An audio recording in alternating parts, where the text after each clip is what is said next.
Okay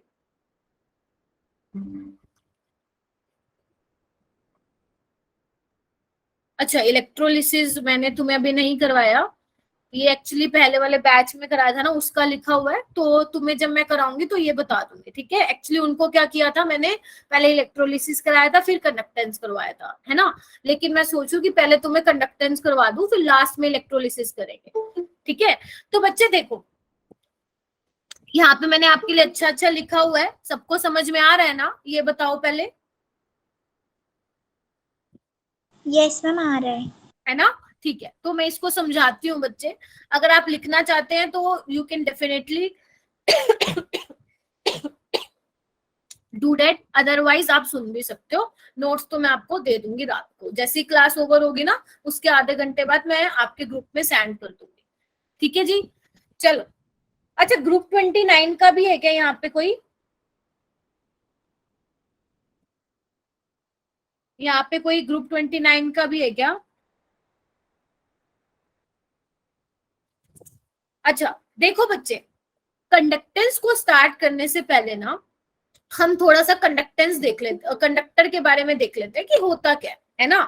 क्योंकि conductance की पूरी कहानी को स्टार्ट करने से पहले पहले हम कंडक्टर देखेंगे भैया क्या होता है। तो तुम सबको पता है कंडक्टर क्या होते हैं, जो कि इलेक्ट्रिसिटी को कंडक्ट करते हैं। और इलेक्ट्रिसिटी को कंडक्ट कैसे करते हैं? Due to flow of electron. आपको पता है जब इलेक्ट्रॉन का फ्लो होता है जिसकी वजह से आपका इलेक्ट्रिसिटी क्या होती है, कंडक्ट होती है।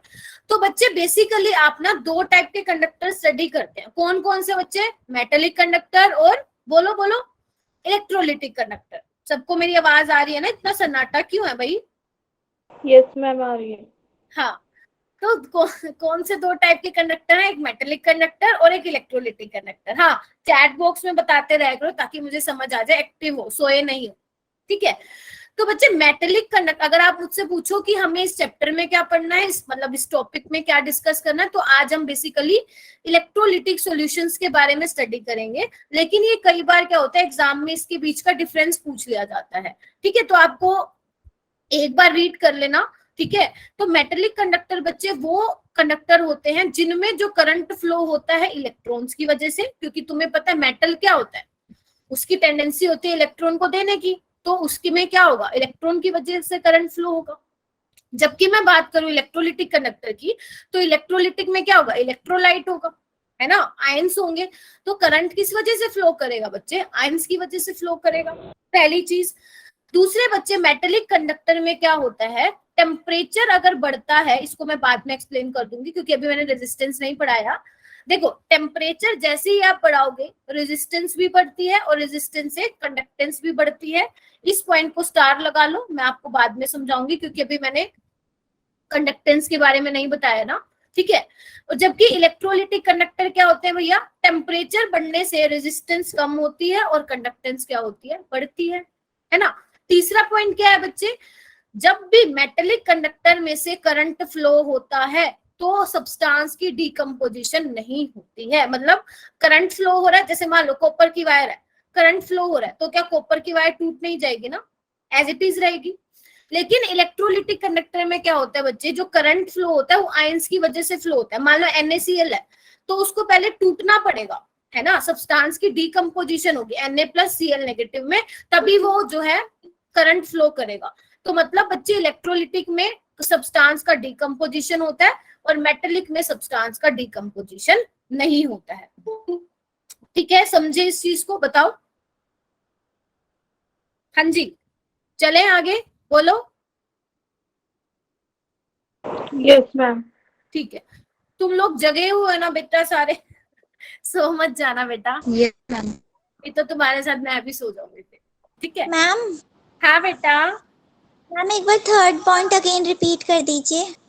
हाँ, सेकंड तो मैं भी रिपीट करूंगी बच्चे। थर्ड का मतलब ये है, जैसे मान लो तुम कोई इलेक्ट्रोलिटिक सॉल्यूशन ले रहे हो, मान लो NaCl ले रहे हो, NaCl ले रहे हो, तो वो किस में टूटेगा, सॉल्यूशन में जाने के बाद Na+Cl नेगेटिव, है ना। और यही आयंस रिस्पॉन्सिबल होते हैं फ्लो ऑफ करंट के लिए, है ना। करंट तभी फ्लो करेगा, या बोल दो कंडक्टेंस के लिए, ठीक है। तो एक बात बताओ, NaCl टूट गया ना, जो आपका सब्सटेंस था वो टूट गया ना, तो ये बोला है इलेक्ट्रोलिटिक वाले केस में सब्सटेंस का डिकम्पोजिशन होता है। लेकिन मेटेलिक के केस में बच्चे सब्सटेंस का डिकम्पोजिशन नहीं होता। जैसे कॉपर की वायर है, किसी वायर में से करंट फ्लो हो रहा है, क्या वो वायर टूट जाती है? क्या नहीं टूटती ना, बताओ। No, ma'am. तो इसमें बोला है जो करंट फ्लो होता है without any decomposition of substance, और इसमें क्या होता है, डिकम्पोजिशन ऑफ सब्सटेंस होता है इलेक्ट्रोलिटिक। ठीक है, अगर आएगा पेपर में, एग्जाम में लिखना आएगा तो सिर्फ 3 पॉइंट लिख देना, सफिशिएंट है, और एग्जाम्पल लिख देना, बस, इससे ज्यादा नहीं करना, पूरे नंबर मिलेंगे। आगे चलें बच्चा। Yes, ma'am. ओके, ध्यान से सुनना। देखो, अब हम पढ़ रहे हैं कि कंडक्टेंस क्या होती है, क्योंकि ये तो क्या था, कंडक्टर वाला पार्ट था, और कंडक्टर वाला पार्ट पेपर में नहीं पूछा जाता है, आपसे पूछा जाता है। हम बात करेंगे यहाँ पे सॉल्यूशंस की बात करेंगे, सुन रहे हो ध्यान से, यहाँ पे हम कंडक्टर की बात नहीं करेंगे, हम सॉल्यूशंस की बात करेंगे। तो बच्चे हमें ये समझना जरूरी है कि इलेक्ट्रोलिटिक सॉल्यूशन में कंडक्टेंस का क्या इफेक्ट पड़ता है। तो सबसे पहले ये देखते हैं बच्चे, कंडक्टेंस होता क्या है। तो आपको दिख पा रहा है यहाँ पे कंडक्टेंस क्या होता है बच्चे, कि कितना इजिली जो है आपके इलेक्ट्रोलिटिक सॉल्यूशन में से करंट फ्लो होता है, उसी को हम क्या बोलते हैं बेटा, कंडक्टेंस बोलते हैं। क्या बोलते हैं, कंडक्टेंस। अगर कोई आपको कह रहा है कि बेटा इस सॉल्यूशन की कंडक्टेंस बहुत ज्यादा है, तो आप क्या बोलोगे कि मैम इसका मतलब वहां पे करंट बहुत इजिली फ्लो हो रहा है। और फिर मैं बोल रही हूँ इलेक्ट्रोलिटिक सॉल्यूशन में से, इलेक्ट्रोलिटिक सॉल्यूशन में करंट फ्लो किसकी वजह से होता है, बताओ। इलेक्ट्रोलिटिक सॉल्यूशन में बेटा करंट किसकी वजह से, आयंस। ठीक है, चलो, अच्छा जी, तभी मैंने बोला, चलो इसके फैक्टर समझाती हूँ। देखो, पहला फैक्टर है इलेक्ट्रोलाइट आपके पास कैसा है, सबको दिख रही है ना, first heading nature of electrolyte, है ना। तुम्हें पता है बच्चे, इलेक्ट्रोलाइट दो टाइप के होते हैं, एक तो स्ट्रॉन्ग इलेक्ट्रोलाइट होता है और एक वीक इलेक्ट्रोलाइट होता है। स्ट्रॉन्ग इलेक्ट्रोलाइट कौन से होते हैं बच्चे, जो पानी में जाने के बाद 100% डिसोसिएट हो जाते हैं। वीक इलेक्ट्रोलाइट कौन से होते हैं बच्चे, जो पानी में जाने के बाद कंप्लीटली डिसोसिएट नहीं होते हैं, है ना। स्ट्रॉन्ग इलेक्ट्रोलाइट के एग्जांपल कौन कौन से हो गए आपके, NaCl हो गया, KOH हो गया, NaOH हो गया, HCl हो गया, बहुत सारे।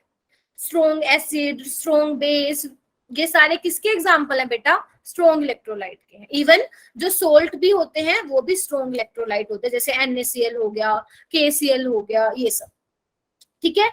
वीक इलेक्ट्रोलाइट कौन से होते हैं बच्चे, जो आपके वीक एसिड हो गए, एसिटिक एसिड हो गया, NH4OH हो गया, which is your weak base, ये कैसे हैं बच्चे, तुम्हारे वीक इलेक्ट्रोलाइट हैं। कैसे इलेक्ट्रोलाइट हैं, वीक इलेक्ट्रोलाइट है, जो पानी में डालने के बाद उनका डिसोसिएशन कंप्लीट नहीं होगा।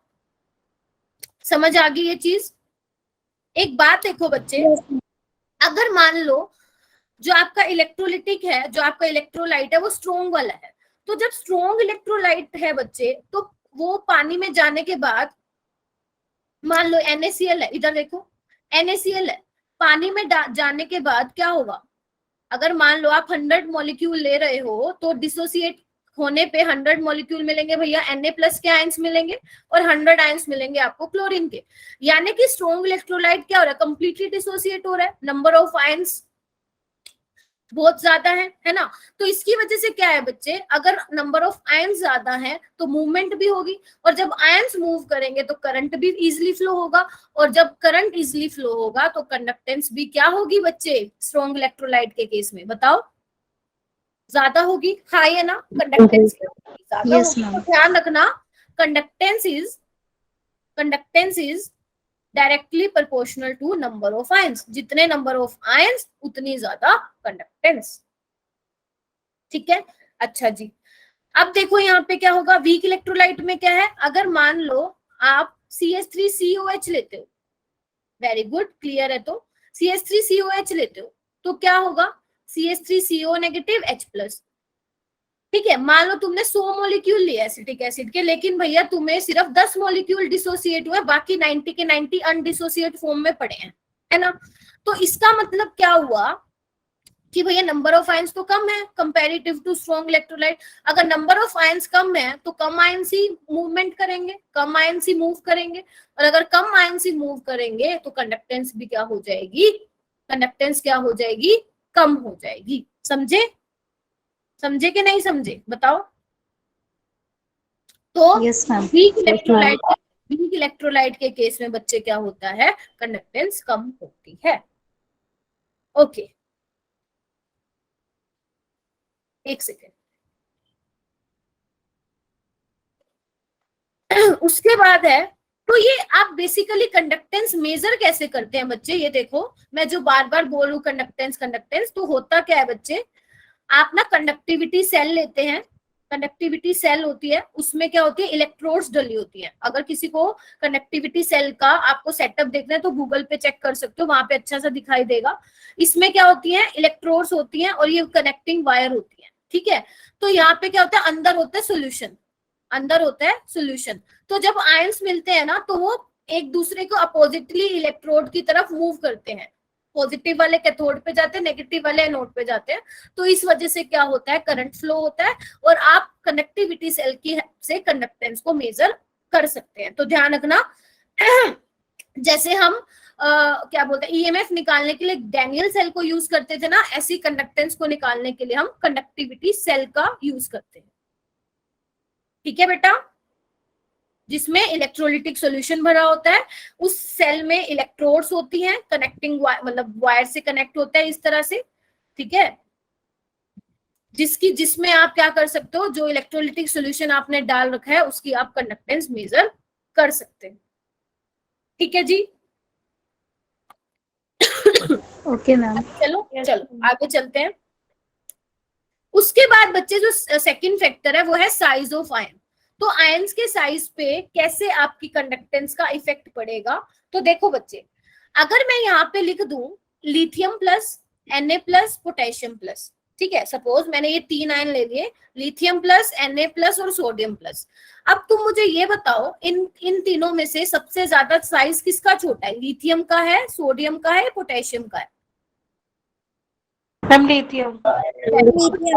लिथियम का साइज छोटा है। तो एक बात बताओ बच्चे, अगर जिसका साइज मान लो लिथियम का इतना है, Na प्लस का इतना है और K प्लस का इतना है, तो किस केस में वाटर मॉलिक्यूल सबसे ज्यादा अट्रैक्ट करेंगे या सबसे ज्यादा अटैच होंगे कौन से वाले आयंस के ऊपर?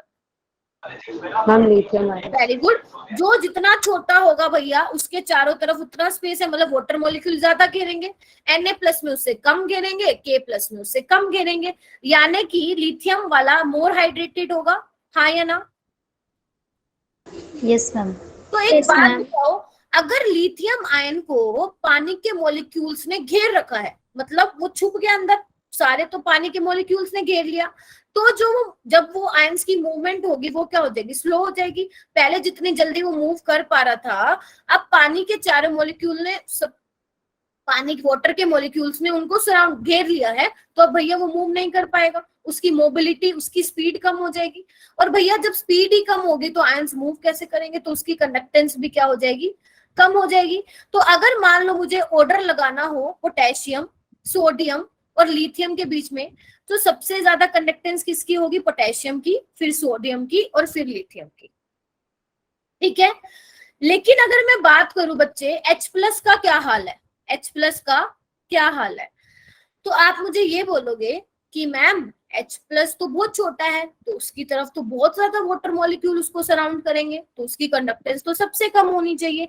लेकिन आंसर इज नो, ये आपको ध्यान रखना है।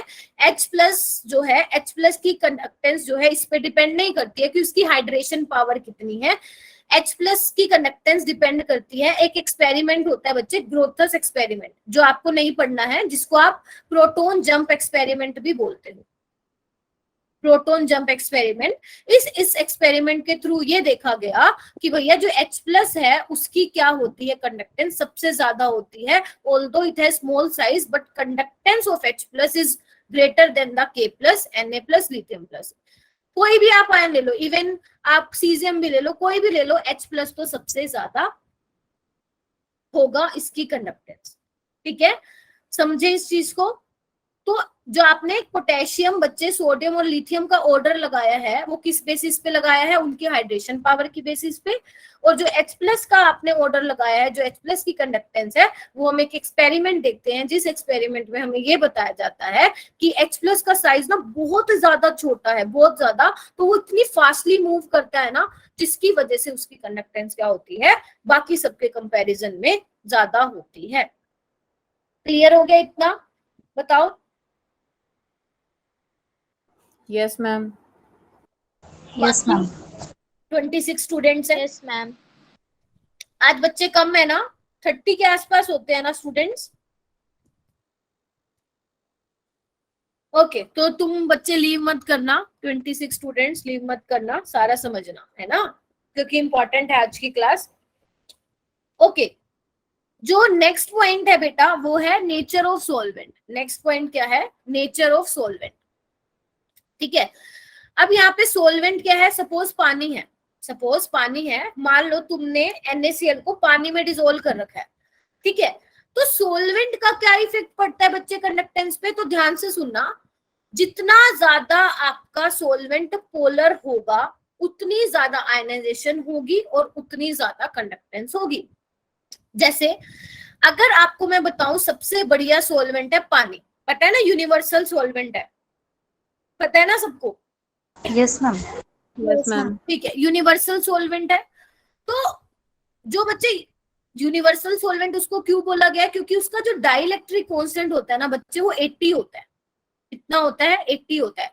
डाइलेक्ट्रिक कांस्टेंट का मतलब क्या है कि उस पर्टिकुलर सॉल्वेंट में जो आप ले रहे हो उसकी कितनी पावर है उस पर्टिकुलर इलेक्ट्रोलाइट को जो उसमें डिसोल्व है उसके इंटरमोलिकुलर फोर्स ऑफ अट्रैक्शन को वीक करने की। क्या बोल दिया मैंने?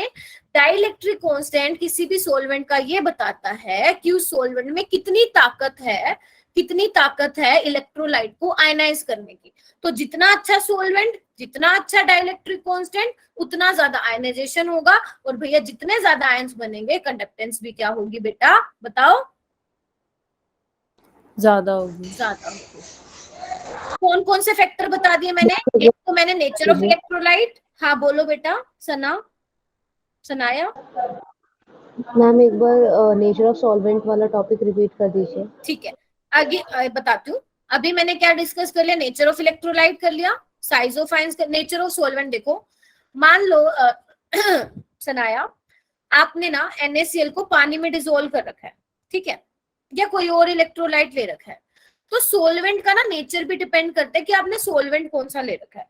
अगर सोलवेंट की पोलैरिटी ज्यादा है, पोलैरिटी का मतलब समझते हो ना, ज्यादा पोलर है अगर वो, तो क्या होगा? उतना ज्यादा आयनाइजेशन होगा, कंडक्टेंस भी उतनी ज्यादा होगी।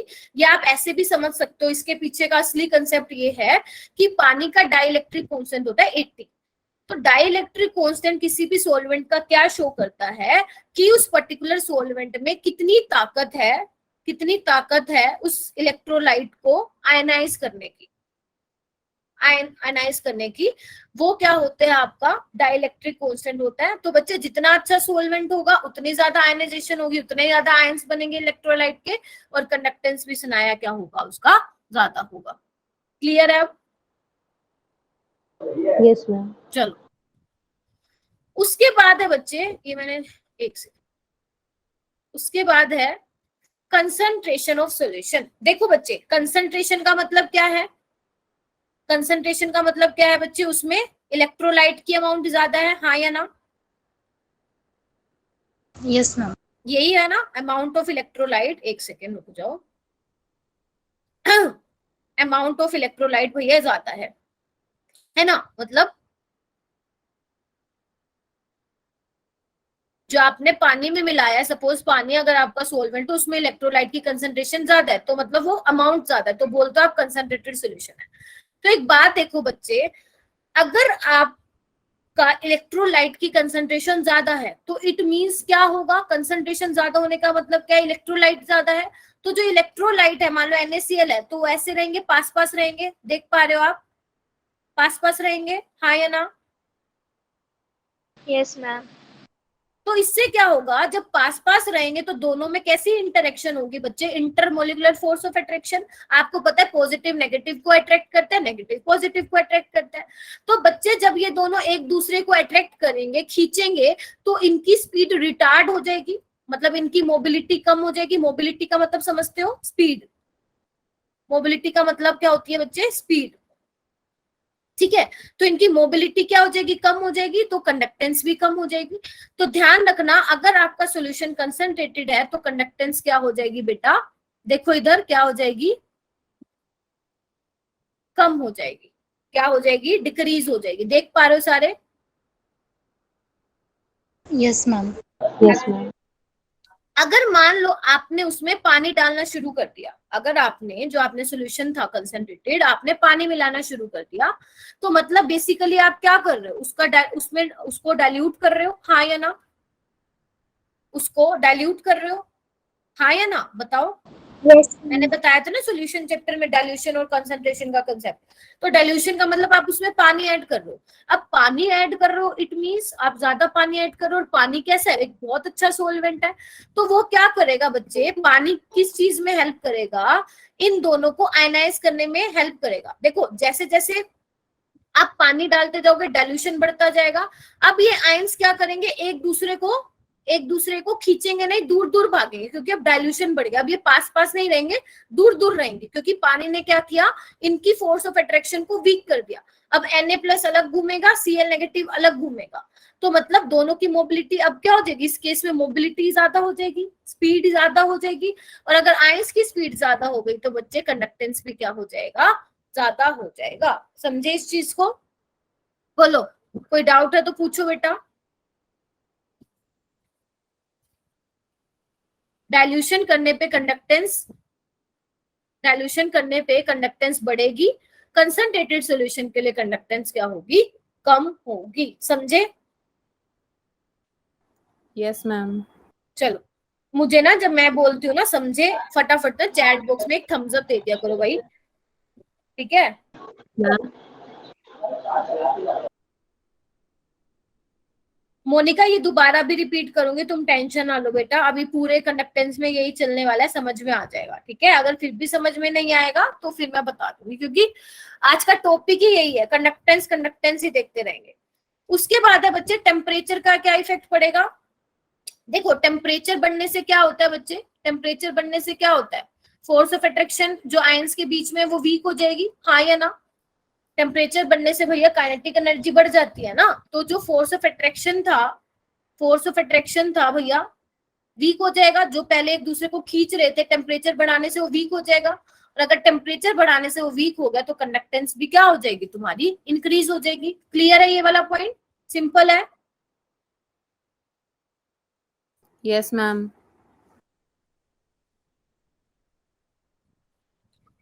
हाँ, उसके बाद आते हैं बच्चे कुछ जनरल टर्म्स हैं जो आपको पता होने चाहिए। सबसे पहले रेजिस्टेंस।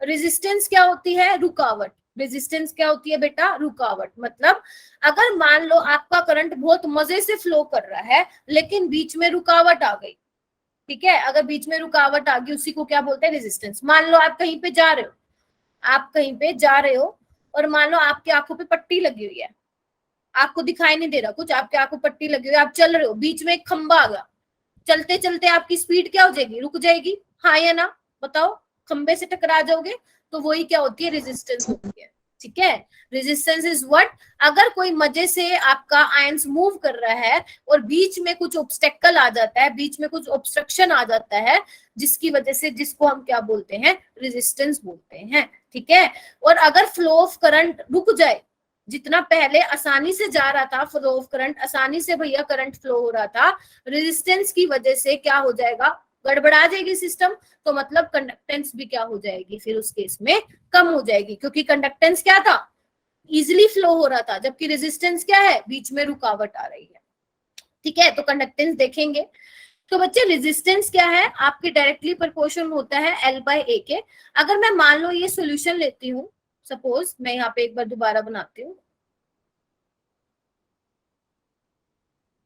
मान लो ये आपका कंडक्टिविटी सेल है, इसमें सॉल्यूशन है इस तरह से, और इसमें भैया इलेक्ट्रोड डली हुई है,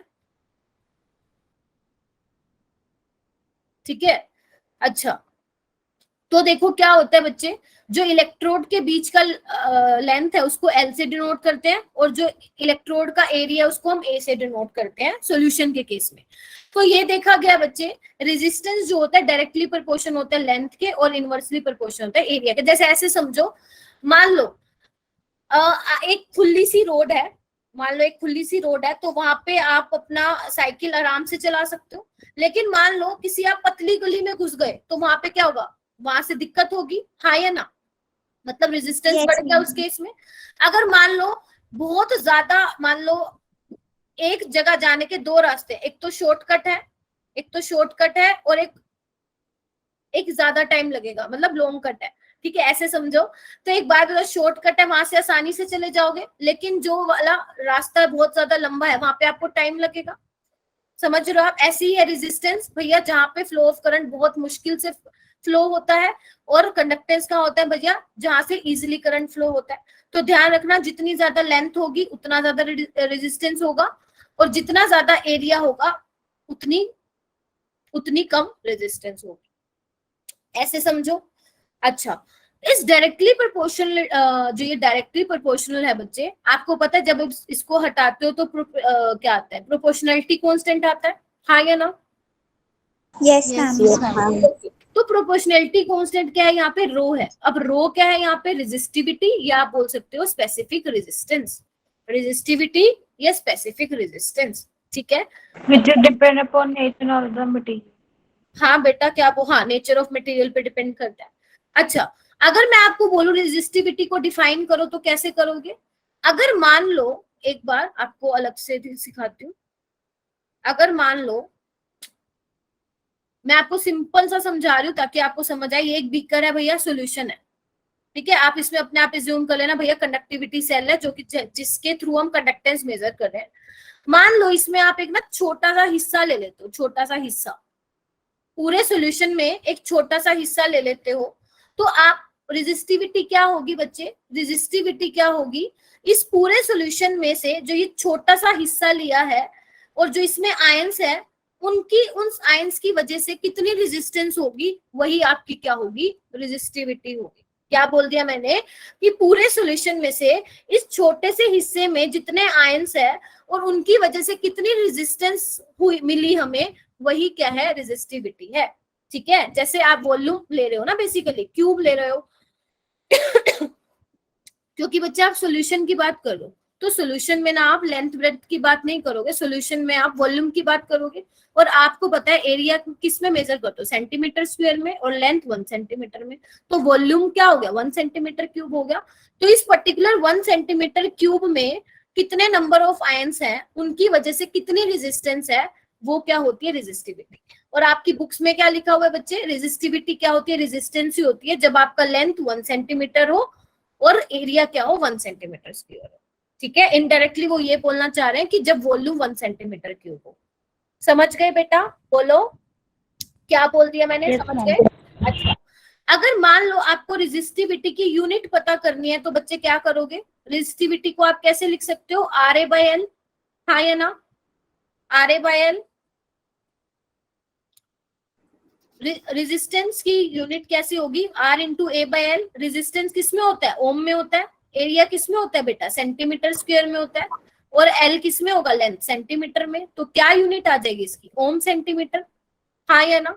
जिसको आप और क्या बोल सकते हो, साइमन इनवर्स सेंटीमीटर भी बोल सकते हो, क्योंकि ओम को आप क्या लिखते हो, साइमन इनवर्स भी लिखते हो। Yes, unit ma'am. का ध्यान देना बच्चे, एग्जाम में पूछी जाती है यूनिट भी। तो रेजिस्टिविटी की यूनिट पता चल गई। आगे चलो, कंडक्टेंस क्या होता है भैया, कंडक्टेंस क्या होता है, कौन डिफाइन करेगा कि कितना इजिली करंट फ्लो हो रहा है। और रेजिस्टेंस क्या होता है, कितना मुश्किल से करंट फ्लो हो रहा है। तो दोनों एक दूसरे के इनवर्सली प्रोपोर्शनल हो गए, हाँ या ना? Yes, ma'am. Yes, ma'am. Okay, तुम लोग मेरे से डरते वरते तो नहीं हो ना? तुम लोगों की आवाज इतनी धीरे धीरे क्यों आ रही है? पल्ले तो पड़ रहा है ना मैं क्या क्या चीजें समझा रही हूँ बेटा, Yes, Yes, ma'am. ठीक है। yes, ma'am. थके थके लग रहे हो सारे, पेपर वगैरह चल रहे हैं क्या स्कूल में? म्यूट ही चल रहे हैं. Yes, अच्छा, ma'am. इस वजह से थके हुए हो? Yes, ma'am. ओके,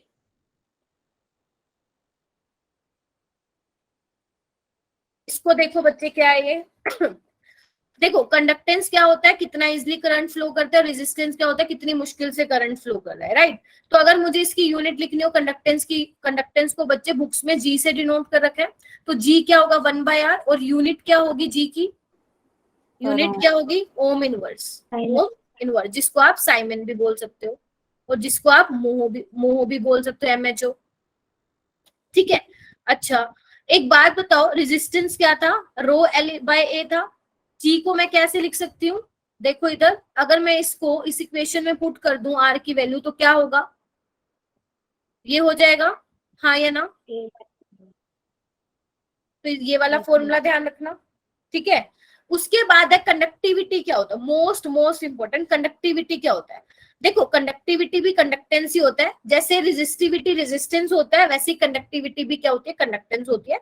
तो इसकी डेफिनेशन आपको पता होनी चाहिए, conductance due to all the ions present in 1 centimetre cube, या आप बोल सकते हो 1 ml ऑफ द सोल्यूशन, क्योंकि 1 ml किसके बराबर होता है बेटा, 1 सेंटीमीटर क्यूब के इक्वल होता है। पहले डेफिनेशन लिख लो, फिर इसका मतलब समझाती हूँ। Conductance due to all the ions present in 1 centimetre cube या 1 ml ऑफ द सॉल्यूशन। ये बच्चे लीव क्यों कर रहे हो, 26 बच्चे थे, 4 बच्चे कहाँ उड़ गए। कंडक्टिविटी को बच्चे हम इससे दिखाते हैं, ये कापा से दिखाते हैं, जिसको ऐसे के बनाते हैं हम,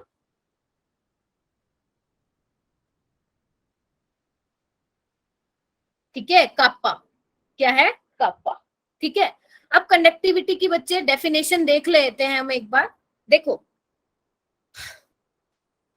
एक काम करते हैं, पहले हम वो देख लेते हैं, फॉर्मूला देख लेते हैं, फिर समझाती हूँ। देखो जैसे आपका कंडक्टेंस रेजिस्टेंस के इनवर्सली प्रोपोर्शनल होता है ना, वैसे आपकी कंडक्टिविटी भी क्या होती है, रेजिस्टिविटी के इनवर्सली प्रोपोर्शनल होती है, समझ रहे हो ना, समझ रहे हो, जैसे कंडक्टेंस रेजिस्टेंस के इनवर्सली प्रोपोर्शन होती है, वैसी कंडक्टिविटी भी क्या होती है, रेजिस्टिविटी के इनवर्सली प्रोपोर्शन होती है। और रेजिस्टिविटी का फॉर्मूला क्या होता है बच्चे, ये देखो यहाँ पे अभी मैंने लिखा था, अगर मैं यहाँ पे रेजिस्टिविटी का लिखूं तो RA/L होगा, इस रेजिस्टिविटी को पुट कर दो बेटा यहाँ पे RA/L हो जाएगा। अब 1/R क्या होता है बेटा, कंडक्टेंस होता है, L/A क्या है तुम्हारा, L/A है तुम्हारा सेल कांस्टेंट, जिसको कुछ बुक्स में G* से भी दिखाया जाता है, जिसको कुछ बुक्स में G* से भी दिखाया जाता है। तो ध्यान रखना 1/R इज योर कंडक्टेंस और L/A is your cell constant, और ये फॉर्मूला बहुत बहुत ज्यादा इंपॉर्टेंट है, ध्यान रखना, ऐसे लर्न कर लो, हो जाएगा। Kappa is equal to G into G*। Kappa क्या है बच्चे, G इंटू G*। G क्या है बेटा, कंडक्टेंस है, G* क्या है, सेल कांस्टेंट है।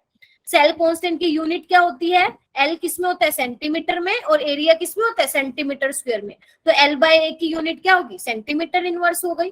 तो कापा की यूनिट क्या हो जाएगी, देखो कापा की यूनिट क्या हो जाएगी, कंडक्टेंस की क्या होती है ओम इनवर्स, सेल कांस्टेंट की सेंटीमीटर इनवर्स, तो इसकी क्या हो जाएगी unit, Simon centimetre inverse. Most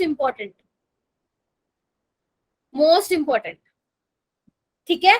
अच्छा एक ये चीज लिखो जो मैंने यहाँ पे लिखा हुआ है बच्चे, नोट करके, for a given cell L/A is constant. मान लो तुम एक कंडक्टिविटी सेल यूज कर रहे हो जिसमें तुम अपने इलेक्ट्रोलाइट की कंडक्टेंस मेजर कर रहे हो। मान लो तुम्हारे वो एक्सपेरिमेंट करने के बाद तुम्हारे जूनियर सीनियर आके करते हैं उस सेम कंडक्टिविटी सेल पे एक्सपेरिमेंट, क्या उन दोनों इलेक्ट्रोड की लेंथ चेंज हो जाएगी, बताओ, क्या उनका एरिया चेंज हो जाएगा, नहीं होगा ना, बताओ क्या बोल रहे हो बेटा।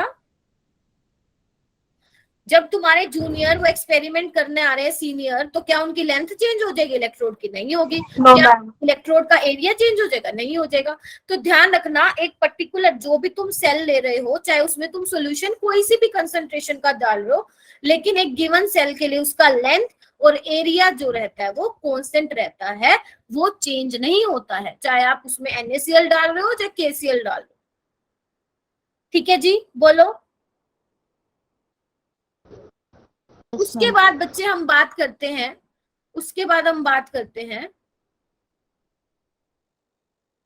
कापा की डेफिनेशन जो मैंने आपको बताई थी उसको समझते हैं। देखो कापा क्या है, G इंटू G स्टार है, मतलब G स्टार क्या है, L/A है। तो कापा क्या होता है बच्चे, कंडक्टिविटी है। अब देखो पूरे सॉल्यूशन में से, ध्यान से सुनना, पूरे सॉल्यूशन में से छोटे से हिस्से में कितने आयंस है? पूरे सॉल्यूशन, मान लो पूरे सॉल्यूशन का वॉल्यूम इतना है, V है, ठीक है, उस पूरे सॉल्यूशन में से मैं बात करूं इस छोटे से क्यूब की, इस छोटे से हिस्से की, तो इसमें जितने भी आयंस है उन आयंस की वजह से कितनी कंडक्टेंस होगी, वो आपका क्या कहलाएगा बच्चे? काप्पा कहलाएगा। क्या कहलाएगा वो? काप्पा कहलाएगा। और बुक्स में क्या लिख रखा है कि कंडक्टिविटी क्या है? कंडक्टेंस है, जिसकी लेंथ 1 सेंटीमीटर है और एरिया क्या है? 1 सेंटीमीटर स्क्वायर है। मतलब वॉल्यूम कितना है? 1 सेंटीमीटर क्यूब है, या यू कैन से 1 मिलीलीटर है। तो भैया उस 1 सेंटीमीटर क्यूब ऑफ सॉल्यूशन में जो आयंस प्रेजेंट है उनकी वजह से कितनी कंडक्टेंस है, वही क्या है? कंडक्टिविटी है। तो अगर मैं आपको बोलूं बच्चे 1 ml के लिए, 1 ml के लिए कंडक्टिविटी कितनी होगी, बताओ? 1 ml के लिए कंडक्टिविटी कितनी होगी? काप्पा होगी, हाँ या ना? बताओ। Yes ma'am. मतलब 1 ml जो आयंस Yes, है ma'am. उनकी कंडक्टेंस के लिए कंडक्टिविटी काप्पा होगी। तो अगर मैं बोलूं भैया 20 ml के लिए कितनी होगी, तो तुम क्या करोगे? काप्पा से उस वॉल्यूम को मल्टीप्लाई कर दोगे। सिंपल है, हाँ या ना? बताओ। क्योंकि भैया तुम्हें 1 ml के लिए पता चल गई काप्पा है, तो 20 ml के लिए कितना हो जाएगा? काप्पा इंटू 20। 500 के लिए कितना हो जाएगा? काप्पा इंटू 500। ठीक बात है ना? लॉजिक है ना? बताओ। Yes, ma'am. Yes ma'am. चलो, इतना समझ में आया जितना बताया? पहले तो ये बताओ, फिर मैं आगे चलती हूँ। Yes ma'am. उसके बाद है तुम्हारी बच्चे, उसके बाद है मोलर कंडक्टिविटी। क्या है? Molar conductivity. Very good, very good. Molar conductivity क्या होती है बच्चे? डेफिनेशन लिखो। Conductance of the volume V containing 1 mole of electrolyte, जिसको केप्ट बिटवीन, जो सॉल्यूशन को रखा गया है 2 इलेक्ट्रॉन के बीच में, जिनका एरिया है A और जिनकी लेंथ है 1 सेंटीमीटर। अब मेरी बात ना ध्यान से सुनना, बिल्कुल ध्यान से सुनना। मेरे पास एक अर्चना है और एक सनाया है, ठीक है। मैं उनको बोल रही हूँ कि तुम्हारे पास ना 1 ml का वॉल्यूम है, मतलब जो वॉल्यूम है सॉल्यूशन का वो 1 ml है। तो मैं तुम्हें बोल रही हूँ, सनाया को बोल रही बेटा मुझे इसकी कंडक्टिविटी बता दो, और अर्चना को बोल रही कंडक्टिविटी बता दो। तो अर्चना मुझे बोल रही है मैम इसकी कंडक्टिविटी की वैल्यू 5 आ रही है, सपोज हम ऐसे ही अपनी मर्जी से कोई भी डेटा ले रहे हैं, और सनाया मुझे बोल रही है मैम 20 आ रही है। तो हम, आप ये सोचोगे मैम ये चेंज कैसे आ रही है? दोनों के पास 1 ml सोल्यूशन है। समझ में आ रही है? मैं पहले ये बताओ, क्वेश्चन समझ में आया क्या मैंने क्या बोला? दोनों के पास 1 ml सोल्यूशन है, लेकिन फिर भी दोनों की कंडक्टिविटी अलग आ रही है। क्योंकि कंडक्टिविटी का मतलब क्या है? जब हम पूरे सॉल्यूशन में से उस छोटे से हिस्से की बात करते हैं, ठीक है। कंडक्टिविटी को आप स्पेसिफिक कंडक्टेंस भी बोल सकते हो, ठीक है। तो जब हम किसी वॉल्यूम का हिस्सा फिक्स कर देते हैं, उस केस में हम क्या लगा देते हैं? स्पेसिफिक लगा देते हैं। पहले बताओ मेरा क्वेश्चन समझ में आया क्या? मैं क्या बोल रही हूँ कि दोनों के पास 1 ml है, फिर भी दोनों की कंडक्टिविटी अलग अलग आ रही है। बोलो। चलो, यस मैम। कंडक्टिविटी Yes, अलग ma'am. अलग, सोचो इसकी कंडक्टिविटी अलग अलग क्यों आ रही है? इट मींस जो आपका सॉल्यूशन है ना, डिपेंड कर रहा है कि उसकी कंसंट्रेशन कितनी है। एक बात बताओ, मान लो दोनों के पास ना 1 ml है, सपोज, ऐसे नहीं बनाती है, सिंपल सा बनाती हूँ, समझने की कोशिश करना। मान लो ये वॉल्यूम 1 ml है सपोज, वैसे तो 1 ml बहुत कम होता है, सपोज ये भी 1 ml है। हो सकता है बच्चे इस सॉल्यूशन की कंसंट्रेशन ज्यादा हो। कंसंट्रेशन ज्यादा होने का क्या मतलब है? जो आयंस है वो आपस में चिपके हुए हो, हाँ या ना? बताओ। Yes, ma'am. Yes. और हो सकता है ये वाला सॉल्यूशन थोड़ा डाइल्यूट हो, मतलब इस पर्टिकुलर हिस्से में आयंस दूर दूर हो, आयंस दूर दूर हो। अगर भैया आयंस अगर दूर दूर होंगे उस केस में अलग कंडक्टेंस आएगी, और पास पास होंगे उस केस में अलग कंडक्टेंस आएगी। तो इसी वजह से सनाया और सनाया और अर्चना की कंडक्टिविटी की वैल्यू अलग अलग आ रही थी। तो अब इसको ठीक करने के लिए हम क्या पढ़ेंगे? इसको ठीक करने के लिए हम पढ़ेंगे भैया मोलर कंडक्टिविटी। मोलर कंडक्टिविटी ये कहता है कि जो आप पूरे सॉल्यूशन में से जो छोटे से हिस्से की बात कर रहे हो ना, तो उस छोटे से हिस्से में आप इतना वॉल्यूम निकाल लो जिसमें 1 मोल ऑफ इलेक्ट्रोलाइट डिसोल्व हो। मतलब अब क्या किया उन्होंने? कंसंट्रेशन ही फिक्स कर दी, जिसकी वजह से रोला पड़ रहा था, पंगा पड़ रहा था, उन्होंने वो कंसंट्रेशन ही फिक्स कर दी 1 मोल की। समझ गए इस चीज को? अब दोनों की कंसंट्रेशन सेम हो गई, तो अब दोनों जो अर्चना और सनाया कंडक्टिविटी निकालेंगे, दोनों की क्या आएगी बच्चे? बताओ बताओ क्या आएगी? Same. सेम आएगी। ओके, वेरी गुड, समझ गए हो। तो बच्चे जो मोलर कंडक्टिविटी है इसको हम ऐसे दिखाते हैं, लेमडा एम से दिखाते हैं। उल्टा लेमडा होता है, वैसे तो तुम ये वाला लेमडा पढ़ते हो, लेकिन इसमें हम क्या करते हैं, उल्टे लेमडे से इसको डिनोट करते हैं। और लेमडा एम क्या होता है? कापा इंटू वी होता है, कापा इंटू वी होता है। और वी क्या होता है बच्चे? देखो आपके पास मोलैरिटी क्या होती है बच्चे? Number of moles by volume of solution in litre. तो वी वो क्या हो जाएगा? नंबर ऑफ मोल कितने हैं? 1 मोल है, हाँ या ना? तो ये क्या हो जाएगा? मोलैरिटी क्या हो जाएगा? 1/v। तो v को आप लिख सकते हो क्या 1/m? बोलो, क्योंकि आपने नंबर ऑफ मोल फिक्स कर दिया ना बेटा, तो नंबर ऑफ मोल तो 1 है, तो मोलैरिटी क्या आ जाएगी? 1/v आ जाएगी। तो v क्या हो जाएगा? 1/m हो जाएगा। मोलैरिटी क्या है? कंसंट्रेशन ही तो है। तो आप इसको क्या लिख सकते हो? कापा बाय एम या कापा बाय सी भी लिख सकते हो, ठीक है। और ध्यान रखना बच्चे, कापा की यूनिट होती है Simon centimetre inverse. Molar conductance की या बोल दो मोलर कंडक्टिविटी की क्या यूनिट होती है? साइमन सेंटीमीटर स्क्वायर पर मोल, ठीक है। ठीक है जी, साइमन सेंटीमीटर स्क्वायर पर मोल।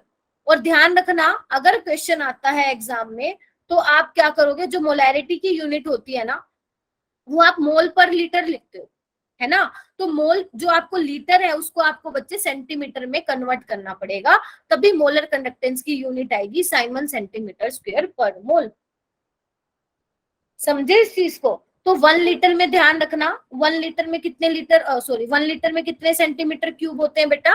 10⁻³ सेंटीमीटर क्यूब होते हैं। तो आप लीटर की जगह वो पुट करेंगे तो आपकी यूनिट लैम्डा एम की किस में आएगी? साइमन सेंटीमीटर स्क्वायर पर मोल आएगी। क्लियर हो गया? बताओ बेटा। Yes ma'am. Yes, ma'am.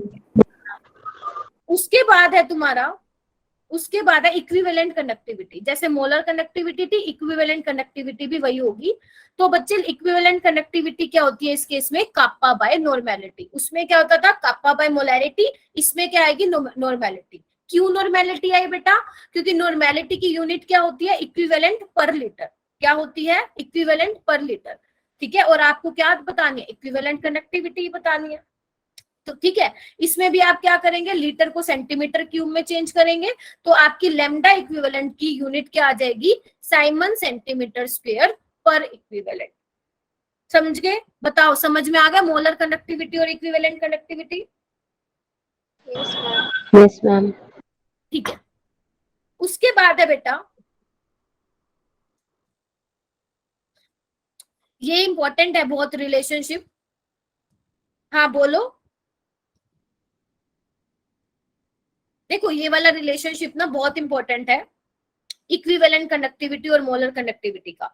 तो आप डायरेक्ट इसको ध्यान रखेंगे बच्चे, जो इक्विवेलेंट कंडक्टिविटी होती है वो किसके इक्वल होता है? मोलर कंडक्टिविटी बाय एन के इक्वल होता है। किसके इक्वल होता है? Molar conductivity by N. N क्या है यहाँ पे बच्चे? एन क्या है? Total number of positive charge on cation या total number of negative charge on anion. Example से समझते हैं। देखो मान लो H2SO4 है बेटा, इसको आप डिसोसिएट करोगे तो किसमें टूटेगा? इसमें टूटेगा, हाँ या ना? Yes ma'am. ठीक है, तो इसमें क्या होगा बच्चे? ध्यान से देखो। अब मैंने कहा एन क्या है? Total number of positive charge या नेगेटिव चार्ज। तो आपकी मर्जी है कि आप कैटायन के चार्ज को देखना है, कैटायन के चार्ज को देख लो, अनायन के चार्ज को देखना है, अनायन के चार्ज को देख लो, दोनों को साथ मत देखना। तो देखो कैटायन का कितना है? +2, तो एन की वैल्यू क्या हो जाएगी इस केस में? 2 हो जाएगी, ठीक है। अगर आप अनायन को देखते हो तो भी 2 हो जाएगी। 2 + 2 मत कर देना, या तो कैटायन के चार्ज को काउंट करो या अनायन के। जैसे मान लो यहाँ पे एक एग्जांपल लेती हूँ मैं, K2SO4, तो क्या होगा? 2K + SO4 2 नेगेटिव, तो N की वैल्यू इसमें क्या होगी? 2 होगी, ठीक है। अगर मान लो मैं लेती हूं एल्यूमिनियम सल्फेट, तो क्या होगा?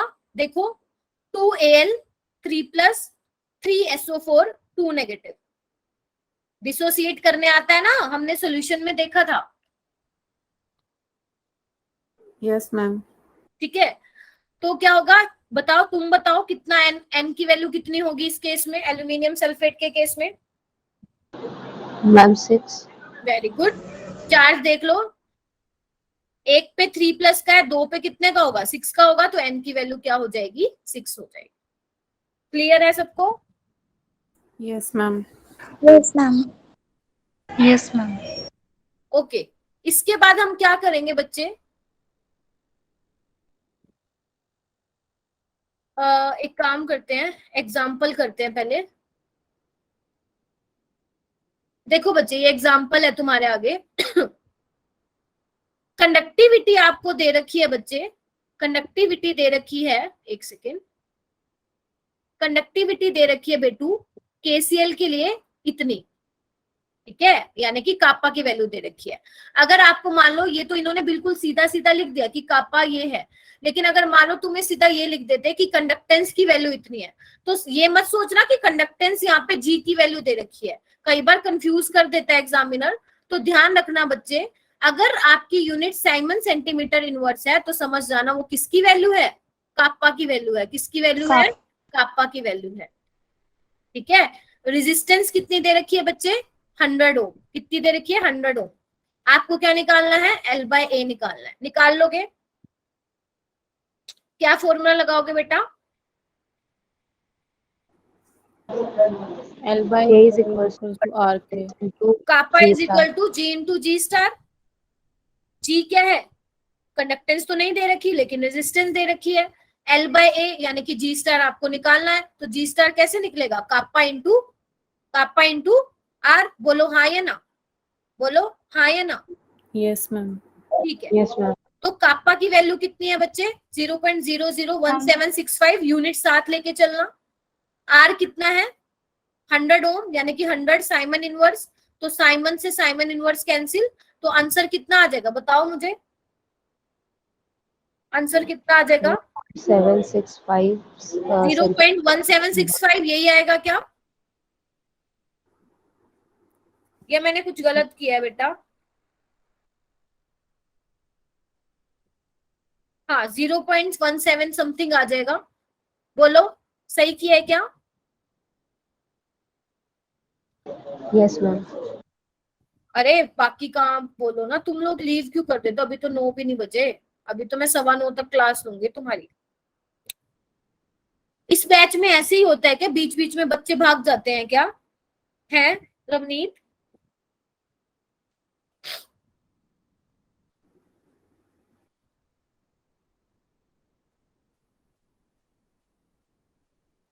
नेक्स्ट पे आओ बेटा, ये वाला क्वेश्चन कैसे करोगे? देखो, आपको इक्विवेलेंट कंडक्टिविटी बतानी है सेल की, जिसमें 0.1 नॉर्मल सॉल्यूशन है H2SO4 का, सेल कांस्टेंट है, रेजिस्टेंस ये है, और आपको मोलर कंडक्टिविटी भी निकालनी है। तो पहले इक्विवेलेंट कंडक्टिविटी निकालो। क्या क्या दे रखा है बच्चे, नॉर्मेलिटी दे रखी है 0.1 नॉर्मल, सेल कांस्टेंट कितना दे रखा है बेटा, 0.5 सेंटीमीटर स्क्वायर, रेजिस्टेंस दे रखी है 50 ओम, ठीक है। कैसे निकालोगे इक्विवेलेंट कंडक्टिविटी बताओ, कापा बाय नॉर्मेलिटी, हाँ या ना? Yes, ma'am. कापा की वैल्यू नहीं दे रखी है, नॉर्मेलिटी दे रखी है, तो कापा कैसे निकालोगे, जी into G star. Into. Yes, ma'am. अब जी कितना है, नहीं दे रखा, 1/r दे रखा है, और जी स्टार कितना है, दे रखा है। तो देखो वैल्यू पुट करो, 1/50 ओम इंटू 0.5 सेंटीमीटर इनवर्स, तो क्या हो जाएगा, 5 से 5 कैंसिल, 0.01 साइमन सेंटीमीटर इनवर्स। बोलो हाँ या ना, बोलो बच्चे, कापा की वैल्यू क्या आ गई, 0.01 साइमन सेंटीमीटर इनवर्स। नॉर्मेलिटी कितनी दी हुई है, 0.1 नॉर्मल, इक्विवेलेंट पर लीटर होती है इसकी यूनिट, है ना। लेकिन भैया ऊपर सेंटीमीटर है, नीचे लीटर है, तो मुझे चेंज करना पड़ेगा। 1 लीटर किसके बराबर होता है, 10⁻³ सेंटीमीटर centimeter क्यूब। तो cube. चेंज करो और मुझे बताओ फिर कितना आएगा, 0.1 इक्विवेलेंट 1 लीटर 10⁻³ सेंटीमीटर क्यूब का इनवर्स। इसको मैं इरेज कर दूं, देखो क्या बनेगा, 0.01 साइमन सेंटीमीटर इनवर्स। पहले तो यूनिट को सोल्व करो, कैलकुलेशन तो कर लोगे, यूनिट को सोल्व करो। तो ये क्या हो जाएगा 10⁻³ सेंटीमीटर का -3। हाँ या ना, बताओ बताओ। Yes ma'am. इसको सोल्व करो, कितना आएगा? इसकी वैल्यू सोल्व करके मुझे बताओ कितना आएगा। जो आपकी इक्विवेलेंट कंडक्टिविटी है उसकी यूनिट आ जाएगी साइमन सेंटीमीटर स्क्वायर पर इक्विवेलेंट। तो इसको सोल्व करो, कितना आएगा? मैम 100। 100 आ रहा है सबका? Yes, ma'am. ठीक है, कर लोगे। यूनिट ध्यान रहेगी, यूनिट में फंस जाओगे अगर नहीं समझ में आएगी तो। अभी बोल दो किसी को यूनिट का पंगा पड़ रहा है तो यानी कि भैया इक्विवेलेंट कंडक्टिविटी की वैल्यू आ गई इतनी। और क्या पूछ रखा है तुमसे? और क्या पूछ रखा है? Molar conductivity. तो एक रिलेशनशिप हमने देखा, equivalent conductivity is equal to molar conductivity by N. N क्या है? एन क्या है? एन फैक्टर किसका? H2SO4 का। कितना होगा कौन बताएगा? मैम 2। सारे एग्री करते हो? 2 होगा। Very good. और ये कितनी है? 100। तो लैम्डा एम की वैल्यू क्या आ जाएगी? 200। बस हो गया। बोलो क्या कहते हो? इजी था? Yes, Yes. ma'am. Yes easy ma'am. था? चलो जी, बहुत बढ़िया। उसके बाद जो क्वेश्चन है ना वो उसके हैं, कोलार्स लॉ के हैं। तो अभी हम वो देखते हैं। क्या पढ़ रहे थे हम? ये हमारा हो गया, ये भी हो गया। ये आओ, इस पे आओ, ध्यान से सुनना, बहुत इंपॉर्टेंट, बहुत इंटरेस्टिंग और बहुत इंपॉर्टेंट है। ध्यान से सुनना, लिखना मत, एक कहानी की तरह, स्टोरी की तरह बताओ। देखो, हमने कंडक्टेंस पढ़ लिया क्या होता है, कापा पढ़ लिया क्या होता है, इक्विवेलेंट कंडक्टिविटी पढ़ लिया, मोलर कंडक्टिविटी पढ़ लिया, है ना। अच्छा, अब हम ये देखते हैं बच्चे, इन सब पे डाइल्यूशन का क्या इफेक्ट पड़ेगा। इन सब पे डाइल्यूशन का क्या इफेक्ट पड़ेगा। तो सबसे पहले हम देखते हैं कंडक्टेंस। कंडक्टेंस क्या थी जिसको आप जी से डोनेट कर रहे थे। तो बच्चे आपके पास दो इलेक्ट्रोलाइट हैं, एक तो स्ट्रॉन्ग है और एक वीक है। हाँ या ना, पहले बताओ। Yes, ma'am. स्ट्रॉन्ग इलेक्ट्रोलाइट कौन से होते हैं बच्चे? जो कि 100% डिसोसिएट हो जाते हैं। और वीक क्या होते हैं? जो कि इनकम्प्लीट डिसोसिएट होते हैं। तो बच्चे हम क्या देख रहे हैं कि कंडक्टेंस का क्या इफेक्ट पड़ेगा जब हम डाइल्यूशन कर देंगे। तो एक बात बताओ, अगर जो आपने सोल्यूशन बना रखा है उसमें आप और पानी डाले जा रहे हो, NaCl ऑलरेडी 100, मान लो 100 मॉलिक्यूल आपने NaCl के लिए हैं और ऑलरेडी जो उसका सोल्यूशन बन चुका है उसमें 100 Na+ के आयंस है और 100 Cl नेगेटिव के आयंस है। मतलब ऑलरेडी वो डिसोसिएट है। 100 मतलब अल्फा क्या है? बेसिकली 100% है डिग्री ऑफ डिसोसिएशन। एक बात बताओ, जब आप उसमें और पानी मिलाए जा रहे हो, क्या उसके नंबर ऑफ आयंस इंक्रीज होंगे क्या? बताओ। No, ma'am. Number of ions will remain same. ये चीज क्लियर हो गई? ये चीज क्लियर होगी। यानी कि स्ट्रॉन्ग इलेक्ट्रोलाइट के केस में क्या है बच्चे, नंबर ऑफ आयंस सेम रह रहे हैं। नंबर ऑफ आयंस क्या रह रहे हैं बच्चे? सेम रह रहे हैं। तो इट मींस फिर कंडक्टेंस का क्या होगा? तो मतलब बच्चे डाइल्यूशन करने से एक चीज हो गई, एक तो नंबर ऑफ आयंस चेंज नहीं होंगे, दूसरी चीज ये होगी डाइल्यूशन करने से कि जो पहले आपके Na+Cl नेगेटिव में स्ट्रॉन्ग फोर्स ऑफ अट्रैक्शन थी, ये देखो यहाँ दिखा रही हूं मैं, स्ट्रॉन्ग फोर्स ऑफ अट्रैक्शन थी, आपने उसमें बार बार पानी डालने के बाद क्या किया, पानी क्योंकि एक अच्छा सोलवेंट है तो वो NaCl की अट्रैक्शन को क्या कर देगा? वीक कर देगा।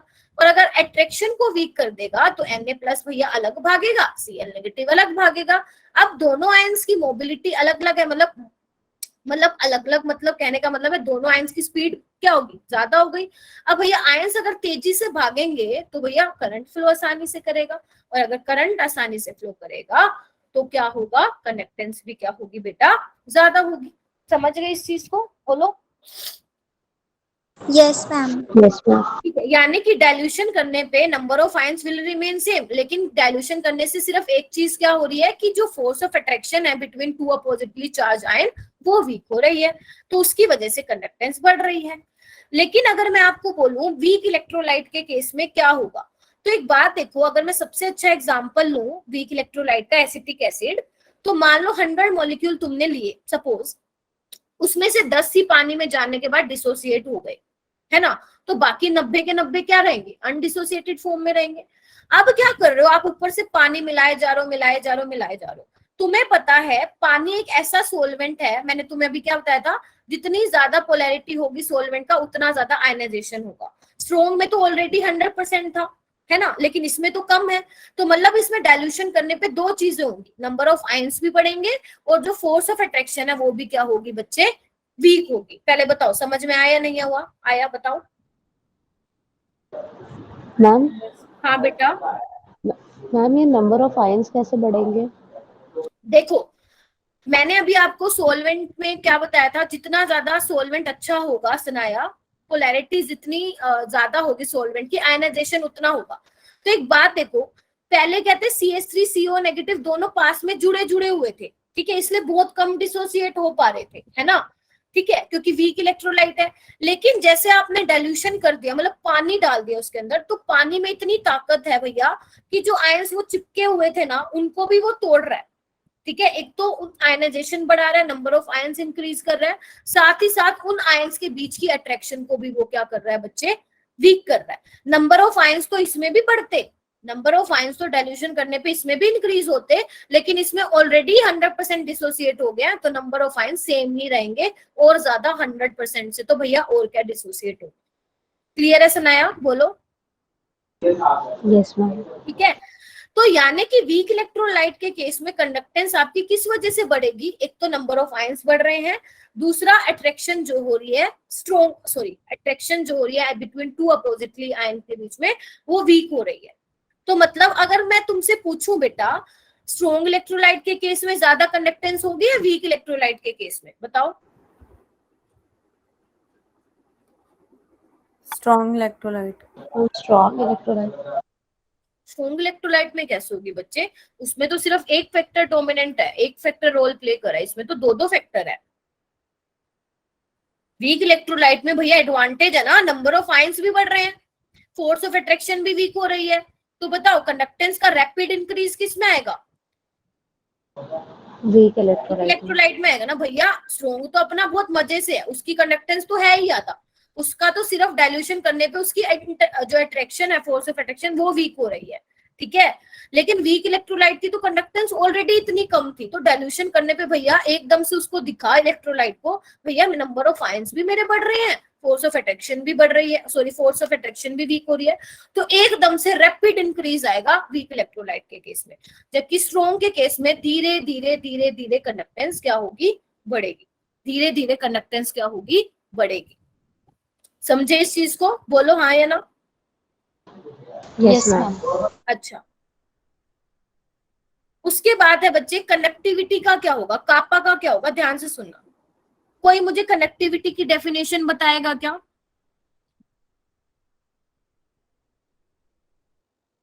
कोई मुझे कंडक्टिविटी की डेफिनेशन बताएगा क्या, क्या बताया था मैंने। मैम कंडक्टिविटी इनवर्सली होता है रेजिस्टिविटी के।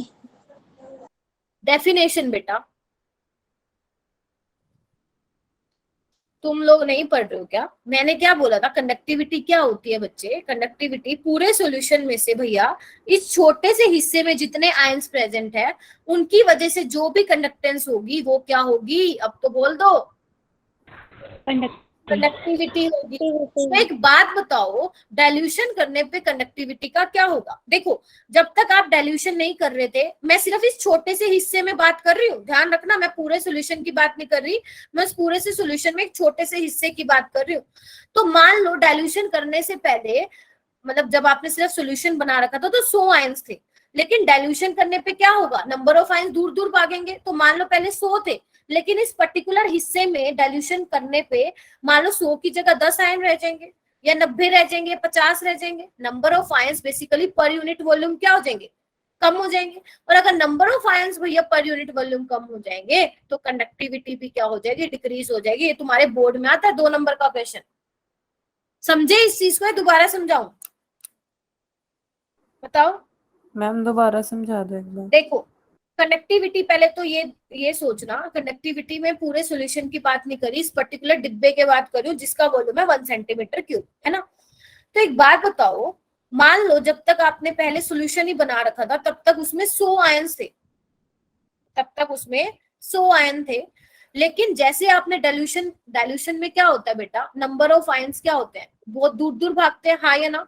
तो पहले जो इस हिस्से में 100 आयंस थे, डाइल्यूशन करने पे मान लो वो 100 अब आसपास चिपके तो नहीं रहेंगे, दूर दूर भागेंगे, यानी कि इस पर्टिकुलर हिस्से से तो कम हो जाएंगे ना नंबर ऑफ आयंस। और इस पर्टिकुलर हिस्से की तो कंडक्टिविटी देख रही हूं मैं, तो इस पर्टिकुलर हिस्से में जब नंबर ऑफ आयंस कम हो जाएंगे डाइल्यूशन करने पे, तो कंडक्टिविटी भी क्या हो जाएगी, बताओ। डिक्रीज हो जाएगी। आप समझ में आया। तो डाइल्यूशन करने पे बच्चे number of ions per unit volume क्या हो रहे हैं, डिक्रीज हो रहे हैं। तो कंडक्टिविटी भी क्या हो जाएगी, डिक्रीज हो जाएगी। क्लियर है। Yes ma'am. इसके बाद देखो, ये बस इतना ही कराऊंगी, बाकी मैं नेक्स्ट क्लास में कराऊंगी। फिर मोलर कंडक्टिविटी और इक्विवेलेंट कंडक्टिविटी का क्या इफेक्ट पड़ता है, पहले तो दोनों की डेफिनेशन देखो, सॉरी फॉर्मूला देखो। दोनों कापा इंटू वी होता है, हाँ या ना, कापा इंटू वी होता है। Yes, ma'am. तो एक बात देखो बच्चे, ध्यान से देखना, अगर मैं डाइल्यूशन को बढ़ा दूं, अगर मैं डाइल्यूशन बहुत ज्यादा कर दूं, तो अभी मैंने तुम्हें सिखाया कि डाइल्यूशन ज्यादा करने से कापा की वैल्यू कम हो रही है, हाँ या ना, जल्दी बताओ। Yes. अकॉर्डिंग तो कापा की वैल्यू अगर कम हो रही है तो मोलर कंडक्टिविटी की वैल्यू भी कम होगी, and in on a similar note equivalent की भी कम होगी। लेकिन अगर मैं डाइल्यूशन बढ़ा रही हूँ तो भैया वॉल्यूम भी बढ़ रहा है, और अगर वॉल्यूम बढ़ रहा है तो आयंस दूर दूर भागेंगे, मतलब उसके हिसाब से तो मोलर कंडक्टिविटी बढ़नी चाहिए, है ना। तो यानी कि दो फैक्टर, दो जो है एक दूसरे के एक दूसरे को अपोज कर रहे हैं। क्योंकि डाइल्यूशन बढ़ने पे कंडक्टिविटी कम हो रही है तो मोलर कंडक्टिविटी भी कम होनी चाहिए, ठीक है। लेकिन वॉल्यूम बढ़ने से तो भैया मोलर कंडक्टेंस बढ़ेगी। तो हम किस फैक्टर पे इसको एक्सप्लेन करेंगे, कौन सा फैक्टर डोमिनेट करेगा। तो बच्चे एक्सपेरिमेंट से ये पता लगा कि जो वॉल्यूम वाला फैक्टर है ना वो ज्यादा डोमिनेट कर रहा है, मतलब जितनी कंडक्टिविटी कम नहीं होगी उससे ज्यादा वॉल्यूम ज्यादा बढ़ेगा, और अगर वॉल्यूम ज्यादा बढ़ गया तो वॉल्यूम वाला फैक्टर क्या करेगा बच्चे, डोमिनेट करेगा, जिसकी वजह से डाइल्यूशन करने पे आपका मोलर कंडक्टेंस की वैल्यू, या मोलर कंडक्टिविटी बोल दो या इक्विवेलेंट कंडक्टिविटी बोल दो, उसकी वैल्यू बढ़ेगी विद डाइल्यूशन। समझे इस चीज को, क्या बोल गई मैं। Yes ma'am. यानी कि हमने क्या क्या देखा, डाइल्यूशन करने पे कंडक्टेंस बढ़ेगी, मोलर कंडक्टिविटी बढ़ेगी, इक्विवेलेंट कंडक्टिविटी बढ़ेगी, लेकिन कापा की वैल्यू कम होगी। समझ गए इस चीज को। और वीक इलेक्ट्रोलाइट के केस में रैपिड इंक्रीज आएगा कंडक्टेंस में, और स्ट्रॉन्ग इलेक्ट्रोलाइट के केस में धीरे धीरे धीरे धीरे कंडक्टेंस बढ़ेगी। ठीक है, क्लियर है सबको। लेकिन मैम मोबिलिटी तो दोनों में होगी ना, किस केस में, स्ट्रॉन्ग और वीक इलेक्ट्रोलाइट्स में। मोबिलिटी से आप क्या समझते हो बच्चे, मोबिलिटी स्पीड है। Yes ma'am. तो मैम आप कह रहे हो कि वीक में ज्यादा होगी क्योंकि उसमें दो फैक्टर डोमिनेंट है इसीलिए। हाँ, वीक इलेक्ट्रोलाइट के केस में बढ़ेगी तो दोनों में कंडक्टेंस, लेकिन स्ट्रॉन्ग में धीरे धीरे बढ़ेगी, क्योंकि उसमें नंबर ऑफ आयंस वाला फैक्टर नहीं हो रहा ना, नंबर ऑफ आयंस वाला फैक्टर सेम है, क्योंकि number of ions already 100% dissociate है, तो डाइल्यूशन करने पे नंबर ऑफ आयंस इंक्रीज नहीं हो रहे।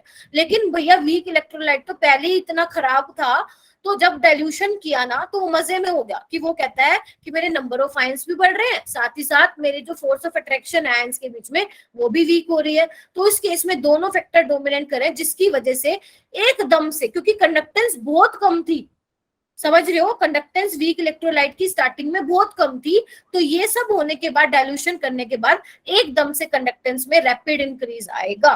जबकि स्ट्रॉन्ग इलेक्ट्रोलाइट में कंडक्टेंस ऑलरेडी ज्यादा थी, कंडक्टेंस ऑलरेडी बहुत ज्यादा थी, उसमें क्या हुआ, सिर्फ इंटरमोलिकुलर